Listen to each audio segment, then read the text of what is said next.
અમદાવાદના માધવપુરા માર્કેટમાં જૂની પોલીસ કમિશનર કચેરી પાસે ટુ વ્હીલર પાર્કિંગ કરવા બાબતે થયેલા વિવાદે હિંસક સ્વરૂપ ધારણ કર્યું હતું। આ ઝઘડા દરમિયાન 4 શખ્સોએ મિથિલેશ ઉર્ફે મુન્ના મિશ્રા નામના યુવક પર લોખંડના સળિયા, પાઇપ, ટોમી અને ચામડાના બેલ્ટ વડે જીવલેણ હુમલો કર્યો હતો।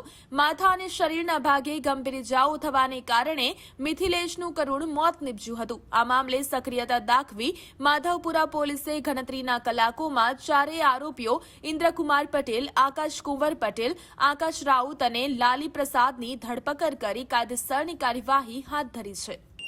ગઈકાલના રોજ બપોરના 13:0ની આસપાસ માધુપુરાની પીસીઆરને એક મેસેજ મળે છે ગાડીને કે માધુપુરા માર્કેટ ખાતે મારામારી અને ઝઘડાનો બનાવ બનેલ છે। જે આધારે તાત્કાલિક માધુપુરા માર્કેટ દુકાન નંબર I-28ની આગળ જઈ અને તપાસ કરતા એક ઈસમ બેસુદ હાલતમાં પડેલો હતો અને પોલીસ ઇન્સ્પેક્ટર શ્રી તેમજ બાજુ ડિસ્ટાફના માણસો અને તેમજ ચોકીના માણસો જઈ અને તપાસ કરતા બંને અલગ અલગ પક્ષો દ્વારા બોલાચાલી ઝઘડો થયેલો, જેમાં પ્રથમ દ્રષ્ટિએ પૂછપરછ કરનાર આકામના મરણ જનારના ભાઈ સંદીપ નિર્ભય મિશ્રા નાઓને પૂછતા જણાવે છે કે પોતાના ભાઈ મરણ જનાર મિથિલેશ અને તેના સાથે તેના મિત્ર ગોલુ રાજેન્દ્ર જાદવ અને રવિ પ્રહલાદ કોળી નાઓ ઉપરોક્ત જગ્યા ઉપર બેઠા હતા। એ દરમિયાન આકામના આરોપી પોતાની ગાડી લઈ અને પાર્કિંગ મૂકી અને પાર્કિંગ કરવા બાબતે બોલાચાલી ઝઘડો થતા સામસામે પ્રથમ ગાળાગાળી થયેલી અને ત્યારબાદ આ કામના આરોપીએ જે ગાડી પડેલી હતી એનું માંથી ટોમી અને એના બમ્પર ઉપર લગાવેલો સળિયો વગેરે લઈ આ કામના મરણ જનારને મરણતોલ માર મારતા એના માથાના અને છાતીના ભાગે ઈજા થતા સ્થળ ઉપર તાત્કાલિક મરણ ગયેલા।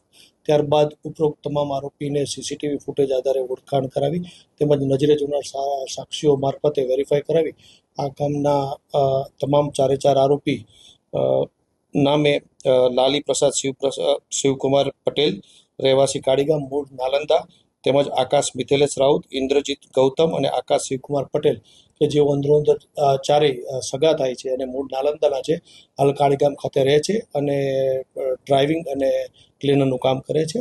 તેઓની તાત્કાલિક અસરથી ધરપકડ કરવામાં આવી છે।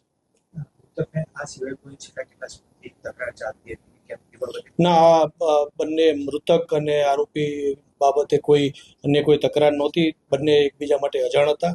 ક્ષણિક ઉશ્કેરણના કારણે પાર્કિંગ બાબતે બોલાચાલી ઝઘડો થયેલો, એમાં આ કામના મરણ જનારના મિત્ર ગોલુ સાથે બોલાચાલી ઝઘડો થતા ગોલુને લાફો મારેલો હોય, જેના કારણે આ બનાવ બનેલ અને ક્ષણિક ઝઘડાના કારણે મારામારી થતા માથાના ભાગે ગંભીર ઇજાઓ થવાના કારણે મૃત્યુ થયેલ છે। હાલ તપાસ ચાલુ છે। હાલ તેઓ મૂળ વતન એનું નાલંદા બિહાર છે અને છેલ્લા ઘણા સમયથી તેઓ કાળીગામ ખાતે રહે છે। હાલના રેકોર્ડ જોતા તો એમના વિરુદ્ધમાં અન્ય કોઈ ગુના હોય જણાવતું નથી, છતાં તપાસને હજી 24 કલાક થયા હોય, વધુ તપાસ કરતા જો કોઈ જણાય આવશે તો આગળની બાબતે ઘટિત કાર્યવાહી કરવામાં આવશે।